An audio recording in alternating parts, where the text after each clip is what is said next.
What's good, people? What's good, people? It's your boy Cal Griffin. We back with another edition of Legends Talk. Tonight, we got a very special guest, my guy Tom Sampogna, executive director of the Frankie Williams Classic. And without further ado, here's my guy. Let's send in.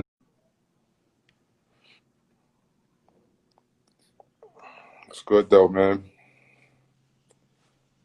Hey Cal, thank you for having Don, me. what's going on, man? How you doing? I did. I was able to join, no problem. Hey man, hey, I knew it wouldn't be too tough, man. No, What's going sir. on with you, man? Just enjoying quarantine life like everybody else, I guess. Right, man. Just trying to make do and trying to get to the next day, man. But Yeah, things have been but nice think and quiet, but a lot of family time, downtime, kind of get some perspective on where things are going to go in the future. So, not a bad thing. right. For everybody that just came on, Tom is the executive director of the Frankie Williams Classic, which is an annual basketball classic with elite high school basketball, boys and girls. So, Tom, how long you guys been running, and just tell me a little bit about your background. Yeah, I started off as a high school player, like most people. Played college ball in Connecticut, Division III school. Came back, still loved the game, so I jumped into coaching for a couple. I was coaching all over the place, Stepback, Portchester, places like that, AAU circuit. Got to know a lot of people, and then I have the opportunity to obviously befriend somebody like Frankie and in the Greenberg community. We crossed paths and doing some things like that. I was coaching in CYP. And the event is named after him, obviously, for what he meant to the greater, Greenberg community and the greater, lower White Plains area. And we were 10 years strong. Obviously, pandemic hit this year. Didn't really help Right. anybody's cause. And I'm sure the players, more than us as as a staff, were disappointed not to get a chance to kind of do their thing before they go off to college and stuff. Right. But all right. So in terms of the namesake, the Frankie Williams Classic, can you just give us a little bit more color in terms of who Frankie was, and what exactly was the inspiration behind creating this event, this basketball classic, in his name. Yeah, my personal relationship, obviously, it was a very short period of time. My associate director, Keith Garrett, runs the girls. I actually know him much longer. But just, from anybody that in my, relationship with him, dealt with him, that he was all about community.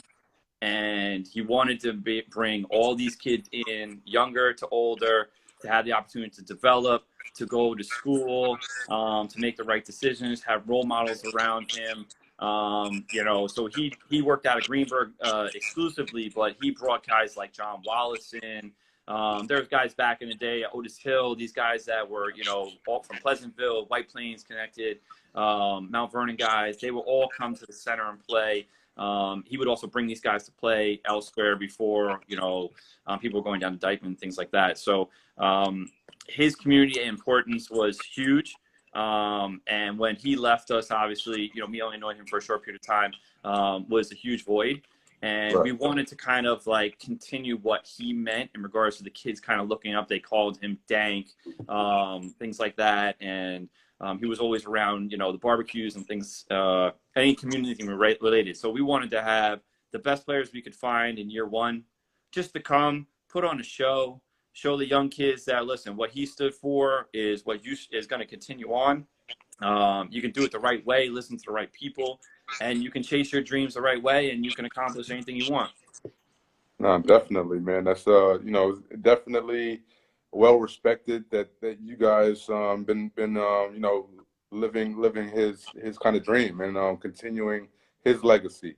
Yep. Now, in terms of your basketball career or your background with respect to the basketball game, did you play back in your day? You did say that you Yeah, were a player. I played. You, I'm a White Plains High School Tiger. I played my 3 years of varsity. It was a great time back then. It was, I don't date myself, but, White Plains, Mount Vernon, New Rochelle, Scarsdale, Ramapo, Spring Valley. I mean, you had the Peekskills, you had the Poughkeepsies, even Mamaroneck. I mean, everybody had like Division I, Division II guys in there before the Right, AU thing kind of exploded. right, right, You had to find a place where to play. I mean, you knew where to go. So I did that. I was lucky enough to play 4 years at Connecticut College. I had a great experience. I could have gone some places where, maybe get limited time, recruited over, and those type of things. But, right, my family goal and my personal goal was to play. And I wanted to right, play right. all 4 years. That was something that was important to me, kind of make my dad proud, let him watch me play because he didn't get a chance to play college ball. And then I came back and I just jumped into coaching. I hooked on my old high school coach over at Rye. Next thing you know, I was over at a great school like Stepanak, even though it was an arch rival back in the day when I was growing up. It's kind of a weird thing, coaching on the other side. Yeah. But it's just the way, the ball bounced for me. But I was able to get a teaching job there, get my career going as a teacher. And then I just kind of like jumped into AU from there. And I met some amazing people from, just like somebody like Nate Blue and guys like that. And, Munch, I've known, he went to Wesleyan, I went to Conn College. Like, we know each other from way back. Tobin Anderson, obviously I played against him. He's a stat guy. Like, so it was just like all these things that were kind of coming around full circle of me. And I just wanted to stay there. And then my journey I bounced around a little bit. I was at Portchester. My oldest son was a successful player there. He went over to play at Raleigh Massimino, down in Northwood. And then I wound up at Fox Lane and finished up there for a little bit. And then, I stopped coaching. Family time got important. And I focused solely on developing the Frankie Williams as best as I could and as we could as a group. That's cool, man. That's cool. Yeah, you mentioned back in your time in your day, it was fun. It was everybody. I mean, of course, you had your D1 guys in there, D2, D3 guys. It really didn't matter. Everybody kind of just poured everything on on the court, and so it was great times, man. You mentioned that you guys.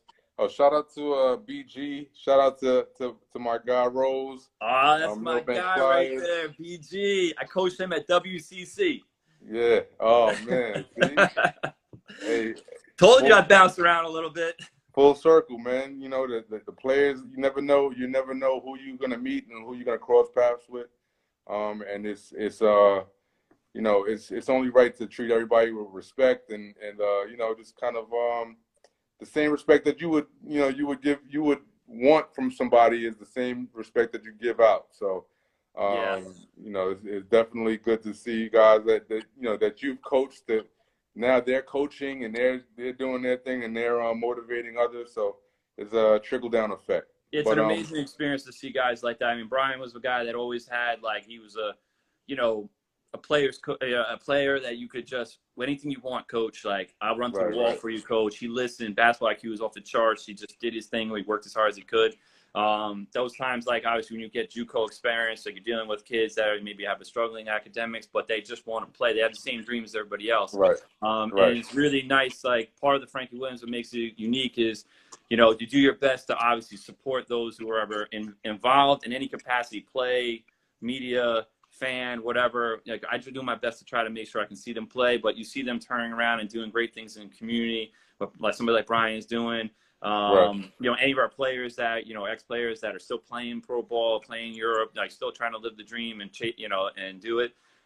That's what you want to see. Guys just, happy, successful. It doesn't matter if you play D1, D2, D3, JUCO, NAIA. Just do what makes you happy. That makes me happy. Right. Absolutely, man. Just do what makes you happy at the end of the day, right? Mm-hmm. So, you spoke that you guys have 10+ years in with the Frankie Williams Classic.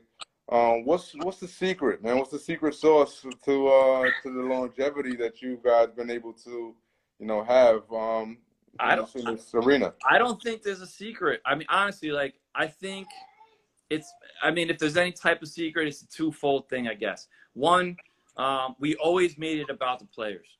It was a time of year when everybody kind of either was drifting off going to college, and you kind of forget about the guys going off, and then you have like the new guys coming up, but they're so focused on AAU stuff and other things and spring ball. We always made it about them. Like, give them that one opportunity to play together, see matchups you'd never see backcourts you'd never see, unless you went to like, a certain event during the summer, or if you went to like a CYP, you might see a mix and match of those type of guys playing because they don't have anything else really to play for. The seasons are over. So that was the intrigue. Like, you never know who's going to walk in the door. Year one was like Lance Stevenson walking in the door. Year two was Hassan Whiteside walking in the door. Year three was Kyle Anderson walking in the door. Like, on top of like everybody else, but you don't know who that secret guy is coming in. And we kind of, that was part of the mystery. Westchester was always that, they have talented players, but I'm not going up there type thing. And we just were like, why can't we just play ball and just do it for the community and let the Westchester kids see kids in the city because they maybe not get a chance to see them. And let the Westchester kids kind of get their last time to shine and let their families support and the communities come support and make it all about that. And so I guess that's kind of like a little bit of the secret sauce. And then the last thing is, 10 years, you can't do it by yourself.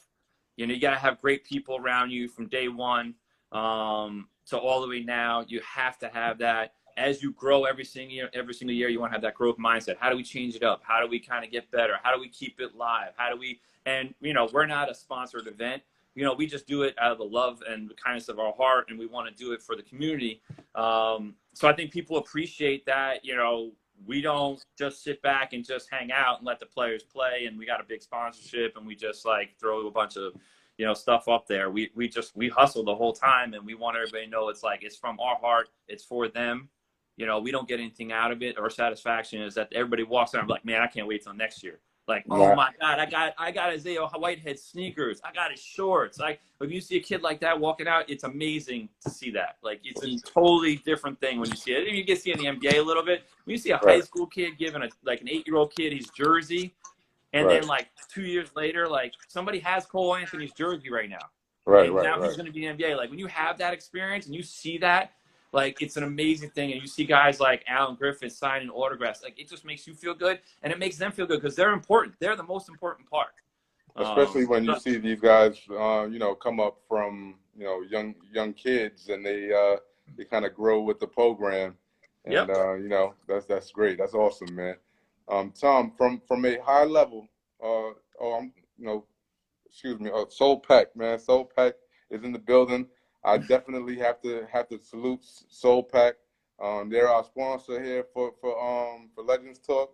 Nice. And I neglected to shout them out earlier, but definitely check out Soul Pack. Everybody follow Soul Pack. They got some cool bags for the ballers out there, and definitely check them out.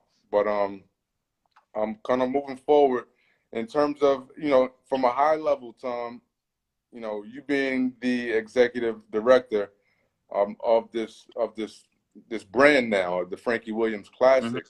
What kind of obstacles do you face, when on a yearly basis when you're trying to, get this thing up and running, and you're trying to, pump out the best possible production, if you will, as possible? Yeah, I mean, there's always obstacles. I mean, in anything that you do in regards to your brand, your business, I mean, obviously, you have to work within your means. We've always had, a particular type of budget and what our means are, and we don't go above and beyond that, but we want to make sure year 1, to year 10, that we've done something, unique. For many years, we were just one game. That's what we had for about the first 6-7 years, we only had one game. And then, we were trying to find out creative ways where you get, private sponsors, somebody like a Direct Kicks who's local in White Plains, and they were able to help us, go to event, be at a part of a venue like Stepanak or be at the county center. Those are, always some things you have to overcome. Obviously you want the players to be treated, A+. You never want them to walk away saying, it was okay. I got a t-shirt out of it. The guy never even talked to me. He didn't know my name. Like I've learned so much, going across, just year in, year out. You never know, you're gonna get a phone call. You got a hidden gem in there. Somebody's gonna, somebody can't play the last minute. You make unique. My guy Trev James, I see him. Trev is vital for us. Shout out to With the Trev. New Jersey kids.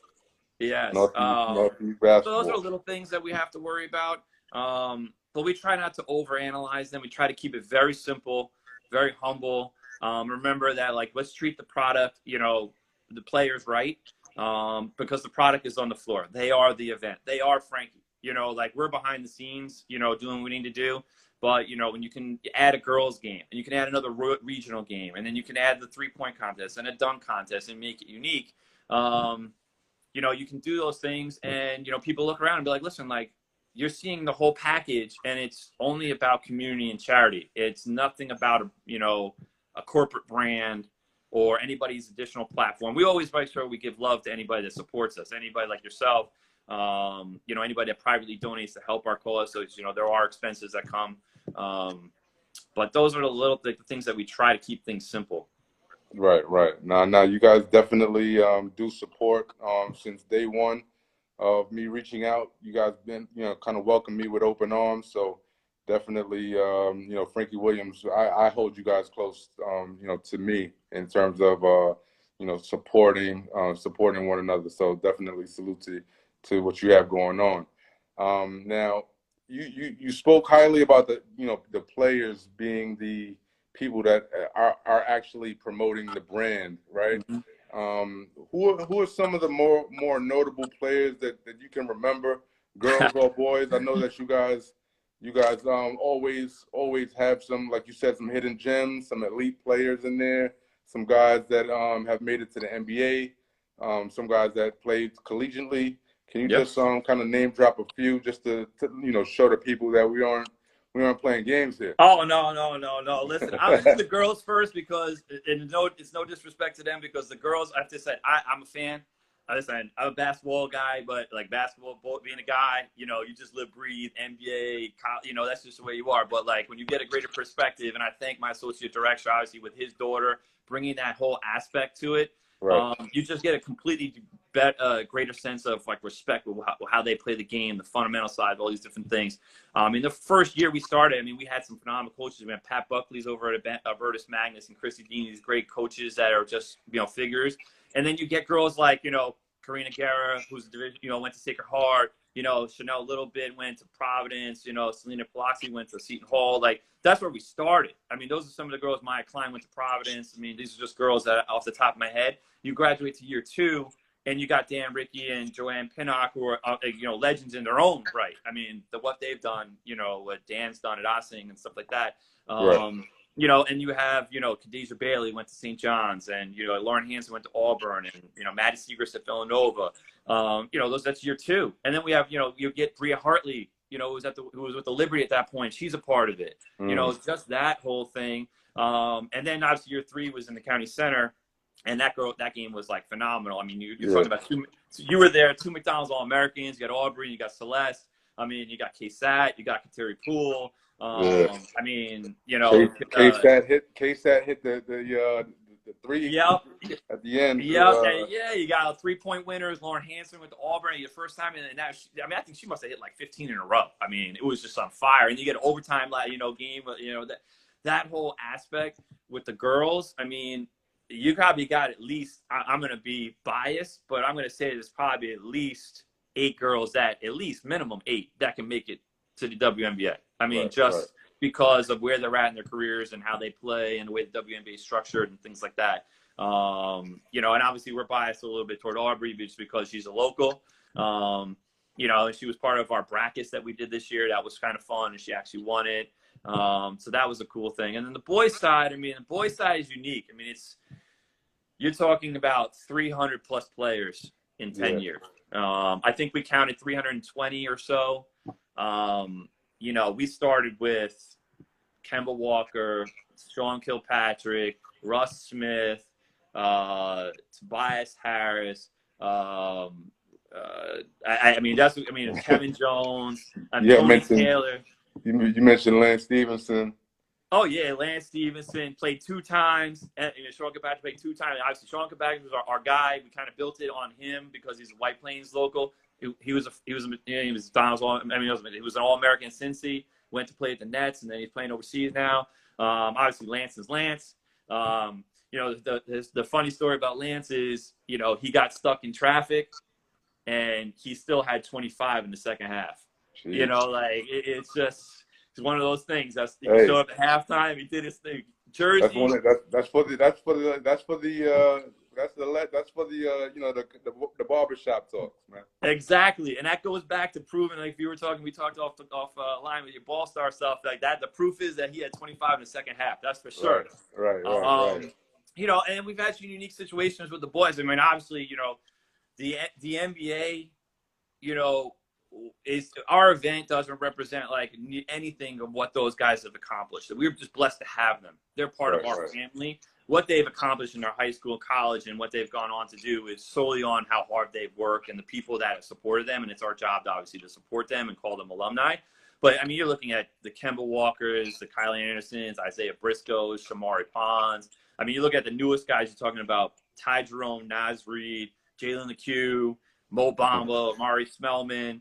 I mean, Isaiah Whitehead. I mean, Mo Harkless. I mean, Cole Anthony, Cole Anthony, Elijah Hughes, and we're hoping Stephen Enoch. Those are going to be our next 3 NBA alumni guys. Obviously, 2 out of 3 for sure. I'm hoping Steven gets he's supposed to go overseas, but I'm hoping he gets drafted. I think he's earned it. I think he'd be like a great fit on like the Spurs. Just a blue collar guy, just does everything he's supposed to. And then you have there's 22 guys there, and there's guys that were Angel Delgado, Desi Rodriguez. I mean, we've had Javon Pinkston play. I mean, Tom's All-American. I mean, so many guys that either had a cup of coffee or almost there, and then just went overseas and were just phenomenal. And the list is just it's mind-boggling to actually for me to go back. And when we did the brackets for the boys, we literally were like, we have so many. Like, how do we break this down? Before we had to come up with like a criteria, which I think was fair. I mean, we think it was fair. I mean, it was for fun. And we've had some unique situations. We've had 2 sets of siblings play. The first set was Kylan Guerra and his sister Karina. They were instrumental in regards to, like, Kylan grew up watching when we started. I mean, he was on the sidelines when we were in Greenberg. And next thing you know, he plays in it 2 years. He goes on Division II All-American. He's going to play overseas. His sister, same thing. She starts the girls' event, like with all her friends, and she gets to stick her heart and all those things. And then you obviously have AJ and Aubrey, and it's cool to see the siblings. And then you were there, and AJ jumps over his sister, and that's what everybody remembers. So, the boys itself is I'm hoping that we are able to do 10 years of the girls and add on to the boys and the regional game has hidden gems. And there's so many kids in the regional games that were so many good players. Right, absolutely, man. You guys always pack the house, and you guys have quality games as well. So that's what I look for. Because the All-Star games, they can either be good or they can really be bad sometimes. And you guys always have a competitive situation going on. Yeah, we just ask the players to do what they do best. Play hard, have fun. Obviously, nobody gets hurt, and just remember, you got young kids in there that want to see a show. Do what you do best. If you can shoot it from half court like Steph Curry, go ahead and do it. If you can jump out of the gym like Jalen LeCue can, go ahead and dunk. And listen, we tell the kids, if you break the backboard, hey, you put on a show. So, that's the most thing is like play hard, have fun, nobody get hurt, and put on a show for the kids and the community, and walk away just feeling good about yourself that you were there in front of a fun event. Right, absolutely, man. Now, after the game, after that final whistle goes off and the game is over, do you guys, in terms of helping the community and things of that nature, do you guys participate in anything, outside of the game, the actual game? Yeah, I mean, part of the aspect of the Charity Classic is obviously, we find in different avenues to obviously give back. So for years, we made it all about giving back to community programs at the Greenberg Community Center. That was important to Frankie. They needed help in developing programs they wanted to do, even if they wanted to put up a new scoreboard or things like that. We made sure all proceeds went in that direction.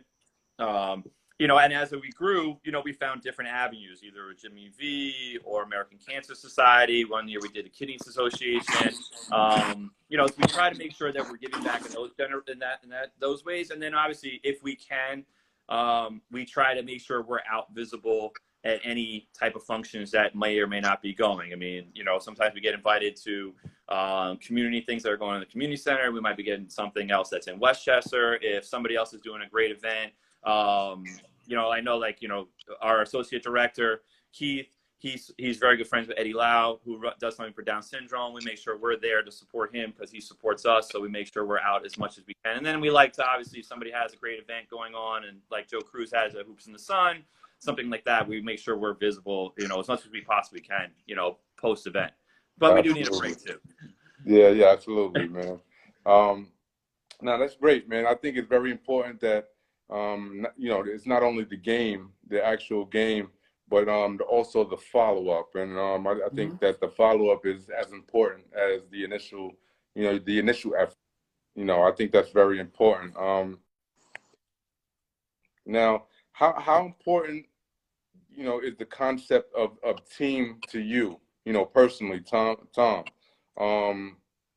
I say that to say, you know, I just want to see who are some of the key components of your team, and that help your thing kind of, you know, move, you know, seamlessly. Yeah, I mean, you know, with our FWC team, I mean, you know, we all, you know, kind of have an individual lane, but we make sure that we keep open communication. You know, nobody is in a place of hierarchy. Like, just because it says, you know, it doesn't mean that somebody else's idea or voice is, you know, less important. So, like, we all keep the lines of communication always open. I mean, like I said, my associate director, Keith, who does the girls, you know, just because he's doing the girl side of it doesn't mean that he doesn't have a hand in every single thing that we're kind of doing. My operations director, Jordan, I mean, he's been, you know, when we moved over to Sampogna, we couldn't have done anything without him. I mean, he works at the venue, I mean, the school. He knows the inside and outs. And then we obviously went to the county center that day. You know, all the different things that comes to locker room management, getting the players where they need to go, all these type of things. And then obviously our branding guy that does everything is my brother. He's in the business, and, you know, his expertise being in the brand business, you know, just giving us insight of, you know, how we want to be perceived, how it looks to, you know, the outside person looking in, if there are people that want to donate, if we did get an investor, things like that. So, you know, those guys are vital. I mean, I bomb them with emails and text messages when, you know, usually from September to May, it's probably daily, to the point where it's like, I have a job, I got to do something else. But, you know, if an idea comes across my way, I try to, like, just let it out. And if it's stupid, tell me. If it's good, tell me. Like, can we make it better? Let's do it. Like, and we couldn't do it if we didn't function as a unit like that. And I think part of the reason why we're successful also is because we do function as a family, as a unit. Nobody's bigger than anybody else. Everybody kind of stays in their lane, but we do cross over. We support each other as much as we possibly can. And if somebody's wrong, obviously we call them out. We keep going. We vote on things. You get outvoted, it happens. But those guys, I mean, just year in, year out, dealing with probably my craziness is crazy. It is, you know, I couldn't do it without them. Right. Now, you're only as good as the people that you work with, that you have in your family. I mean, you know, you look at some of the strongest organizations in the world, that, you know, NBA all the way down to the great AAU programs, the high school teams that win championships. I mean, they have great people involved, and they work as a unit for one common goal. And that's, you know, hopefully we do that. Absolutely, man. Team is what it's about, man. And you know, it ties the basketball concept with real life, in terms of needing a team to, you know, to achieve your goals. And so, if your team is not, you know, if there's something that's lacking in your team, then you obviously need to kind of fill that void. Yeah, and as we've grown, I mean, we've had people joining, like Trev James has been huge addition. I mean, his just expertise, his connections to the New Jersey players obviously is vital. bringing Right. those guys across the way to us. And then obviously, who he's connected to and what his insights are. He's been working with us for a short period of time, and like, he's always honest. He follows the lead, but he knows that he has a voice. And Right. even like the guys that are DJing for us. I mean, like, we have Authorized and DJ, a local guy, DJ Hill Skills. Like, when we talk to them, what do they want to see? Their voice is valuable. They're part of the event. They're part of our family. Like, Right. all Right. those guys. And I thought of that because he just chimed in. Those guys are valuable. I mean, they make the event.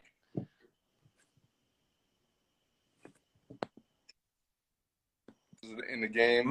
Listen, if you don't have Cha-Ching and those guys, and you don't kind of relay off of them, I mean, like Larry, those guys, I mean, they have their voice. They know how to do what they do best, but they also see things that we can't see, and Right. they relate to players, and they're so valuable, and their advice that they give us year in to year out. I mean, if you don't listen to them, they're not going to want to work with you, maybe. And two, it's like you'd be foolish not to, because they're also networking out into a bigger field than we might be. They have so many fingers out there on the pulse of so many different things that if they told me something, we're like, listen, I'm going to bring this and this. Like, Ching was always like, do I bring this type of vibe, or do I bring the corporate clean cut? Right. Like, what do you guys want? And then we discussed that, because he's known for a certain thing. But and for me, I was like, just be Cha-Ching.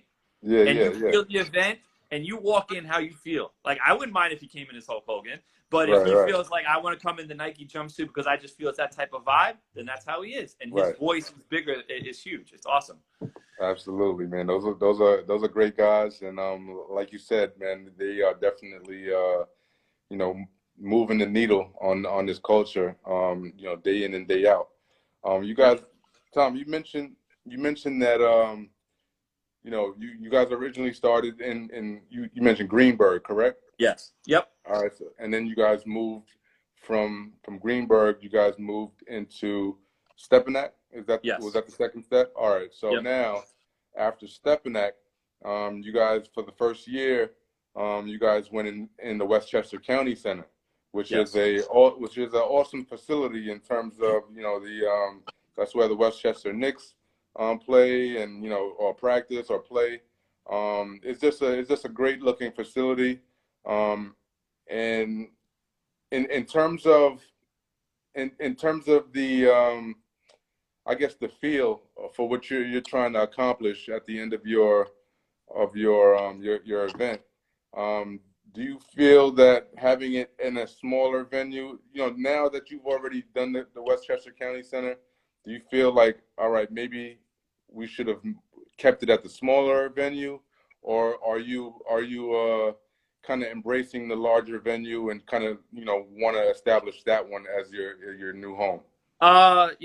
We started in the community center, and it was obviously Frankie's home, and we kind of just moved for logistical reasons. We just couldn't, it was just too small. Where the event was by year 5, when the fire marshal's telling me they got to cut everybody off, and you can only put it just, there's nothing you can do. It's not, a bad, it sucks. We were lucky enough to come to Stepanak. I mean, Pat and the family at Stepanak, I mean, we thank them every day to allow us to come there. Again, I'm going back to Stepanak, and I'm a White Plains guy.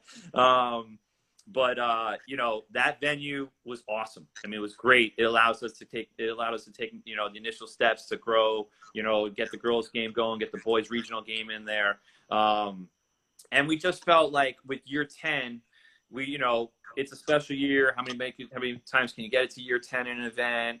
The county center is obviously what people like to call the mecca of basketball up here in Westchester. It's, obviously, like you said, it's a pro arena. And we figured we'd try it out. To go to answer your question in hindsight, looking back, we've discussed, what if we would have had 2020 event, we would have not gone back to the county center. We would have felt like, we did it for a special reason. The kids love the venue. I mean, if you talk to them, they're like, who doesn't want to play in a pro court and, 3,000 seat arena and all those type of things. But it's a big undertaking. And for us as a group, just and the event itself, it belongs in a high school gym. It belongs in a venue like Stepanak. you know, or someplace else like White Plains High School is a little bit bigger than Stepanak. So obviously you want to play centrally located so everybody can get there quickly. And it's a high school game, you Right. know, and even though we have Future Stars game, we have little kids playing, and we have the other, you know, a couple other aspects we've done. It's a high school kids game. You want it to have that high school feel. You want the, you know, an RJ Davis and AJ Griffin, those type of guys, to have their friends come and watch them play in their, you know, in their home arena, things like that. So, I mean, where we're at in 2021, I mean, obviously we'd love to just be in a high school arena. It belongs there. In a perfect world, we'd be back at Stepanak, but just because of, you know, we love being there. The people there are amazing. It's an easy venue to get to. It has so much history. It's in its own right. The players that are playing there currently, obviously, they have tremendous talent. Right. But, you know, we're open to going to whatever makes sense in everybody's schedule. I mean, we can't control certain things in regards to school scheduling and calendars and, you know, booking gyms and things like that. Right. But Right. to answer your question, you know, a high school venue is the best thing for the event. Right. So, so how do you actually measure, like the success of a given year's event? Like, you know, how do you say, all right, well, this one was, you know, this one was a blast, you know, as opposed to the next year, not so much. How do you, you know, because it's not a tangible, something tangible that you can measure, how do you gauge, you know, hey, we need to make, you know, some changes here and there? You know, like I'll say the last 3 years, and then obviously the fourth year, obviously at the county center. You know, the first year we moved to Stepanak, it was great, but it was a new venue. You know, some people may or may not have been fans of obviously the shift over to a high school and versus keeping it a community center. You know, so we had to, you know, reassess some things, and, you know, how did we want to make sure like everybody was involved, like everybody was welcome. You know, just because we took a step over doesn't mean that we don't want you there. You know, at the end, and then year 2 and year 3, I mean, the last year we were at Stepanak with Nas and Jalen the Q and Cole and all those guys playing, and I mean Jonathan Kuminga playing, all those guys playing. Yeah. You know, it was just standing room only. I mean, we had the Jelly Fam that year, and then we have Nas the next year. I mean, just packed house. Right, You know, right. DJ Sess1 is there. I mean, I don't even know the other guys that came. I mean, obviously Alan Houston was there. Right. I And it's remember a that. standing room only. And then you go to the county center, and you kind of like, it's a different feel, and you're kind of back to square one where you were at Stepanak, trying to start over, and the feel, and, you know, was it really worth it? You know, it was worth it for year 10 to kind of get that experience, Right. and let the players have something unique to play on. But if I could go back, and my staff will all agree, like if we could rewind it back, and we were at Stepanak with that same vibe, and those Right. kids going crazy, like if Kay hits that shot at Stepanak, like, it's totally different scene. Kids running on the court, things like that. I think that's probably, you know, what we look for at the end is, you know, how live the crowd was, how busy was it, you know, could you look around and just see the kids just like looking around like, man, this is crazy. Like, this could be like, you know, Iona Stepanak. This could be like Mount Vernon White Plains back in the day. This could be some of the best rivalries in the city. You know, you just can't get in the gym. Right. Yes. So that's the, you know, that's what you look for in the end. Yeah, not being able to get in the gym sometime is, you know, it speaks to the event, you know. So yeah, and again, it's the players. Right. They're Absolutely. not. I mean, I thank you. You know, and I told my guys that were coming on this, and I was like, this is not like, you know, this is not me. Like, I'm usually like, I just want to make sure we do what we do and let the players stand forward. And, Right. you know, when you have that whole Jelly Fam thing walk through the door, and that's when they were exploding. I mean, Right. people aren't coming. The people don't even want to talk to me. Like, oh, the director's over there. You can go ask them. No. They don't want. They don't even care. Right. You know, Nas walks through the door. They don't care about me. Right. Now you're right, man. You're right. They just want to see the players, and you know, you have the best players performers, so, you know, just let them kind of do their thing. Yeah, we always get the question, you know, like, how do you get the players? You can't get everyone. You know, not everybody's schedule is different. You know, some guys leave for college early, those type of things. You know, you can't get everyone. The younger guys, obviously, a little harder when they're playing on the circuit. You know, but you work around it, and you have the guys, you know, the high-profile guys. The seniors are obviously a little easier to deal with. And you have Nas, a guy like Raleigh. Those guys were already done with school. They just want to play. and you just work with their people. Like, you have such good people, you know. Now, obviously, Trev was so, you know, close with Nas. I mean, I knew Rolly's brother. He played when he was a sophomore. You know, you work with good people like Munch and Andy Borman in the AU programs, and Nate Blue and Jay David. Like, if you don't work with them and then you collect all the talent, like, it makes life so much easier. Absolutely, man. No, you're not lying there. My son was trying to call me when I'm on the phone. Oh, it's all good, man. It's all good. In terms of like, right when your event is over, right, and the the buzzer sounds and you know everybody's cleared out of the gym. How soon do you before you start planning for the next year's event? I would say probably I take about a week to digest, because there's so much media stuff. There's so much stuff that comes across back to us. Obviously, you know, when you write a great, article, on a follow-up article, and pictures you get and videos you get, you want to try to digest it all. Right. And then we usually take about a week, because usually we're at the end of school and we're kind of just doing, you know, our thing, and just kind of writing down tidbit notes and things like that. Once we hit the summer, it's usually a lot lighter. Like, we don't put a lot of thought into it. We might have some discussions if we, you know, jump in the car and we go down to Dykeman and we watch a game, and because one of the alumni are playing, or we go something like that, we start talking, or we see somebody like yourself, we get some ideas, just kind of just talking off the cusp.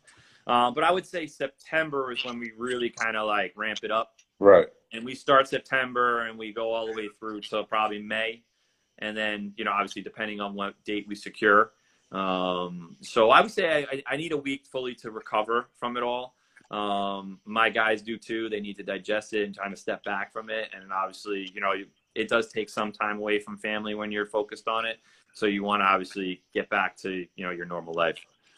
No, of course, man. Of course, that's vital to get back to normal and digest everything, and then, you know, step to the plate again, and and start planning for the next I event. see Jaquam just joined. My son is on here. Oh, salute to everybody on the check-in, man. Hoop Dreams NYC, Dave's joint. Dave's, I miss Dave's coming up. Dave, listen, you guys we couldn't do without any of you guys. You guys are vital to what we do. I mean, you guys as a unit, you guys are just, the way we kind of like what you guys done, where you guys started. We talked off the record about this, where you guys started and what you guys are doing now, kind of how we started. That's why we relate, and we want you guys, obviously, you know, year in, year out. We can't do it without you guys. No, I definitely, I salute those guys as well, just because, you know, there's no, even since day one, even though we do the similar things, or, you know, very similar things in terms of producing articles on events and stuff like that. There never once was any kind of hatred, quote unquote, from any of those guys. So yeah, you know, and actually it's been more help than anything, you know, and salute to those guys. I think that's why you're also seeing, you know, New York City basketball, and maybe just basketball, like even the Westchester guys as a whole. You see the guys at NYC United, you know, a lot of the AU programs now are, you know, where before it was almost, you know, it was a lot of rivalry, you know, a lot of people going after people's players, things like that. Obviously, right. You talk to those guys, you know, everybody's protective of their program, and rightfully so. Right. But I think now people, it's like, you know, we're only hurting ourselves and the product of New York City or New York basketball if we do it that way. So. Absolutely, man. We all we got, man, and we have to, stand together and just kind of help each other, give each other love, and that's the only way we're gonna get, you know, we're gonna rise anywhere, and get anywhere. Yeah. But hey, Tom, man, I really appreciate you for taking the time out to come on board and chop it up with me. Where can people find out about the Frankie Williams Classic? Instagram or Instagram is probably like our first and foremost outlet. You know, obviously the _FWC. Obviously we have the Twitter handle, we have a Facebook account, we have the website. The FWCC used to be the Frankie Williams Charity Classic. Obviously we shortened it. But that's the fwcc.org. I mean, all the information, there's some videos, some history up there. My brother's in charge of that, so it's going to have to be updated. So if you see some stuff, you might be missing a couple of things. It's in the process of being redone. But, you know, I mean, I think we use Instagram probably the most. And, you know, that's usually where you can see any updates of what we're trying to look to do. I mean, with the pandemic right now, you know, everybody's kind of in a holding pattern on what we're going to do in 2021, obviously, for year 11.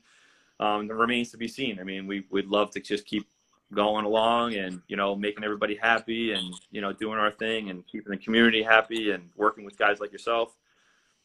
Absolutely, man. I thank you. I thank you for everything. And, you know, we'll definitely chop it up again and get on this live and you know, and just talk some basketball, you know? I need some all things hoop gear from my kids. Yeah, I got you, man. I missed out on the hoodies. I need to get some.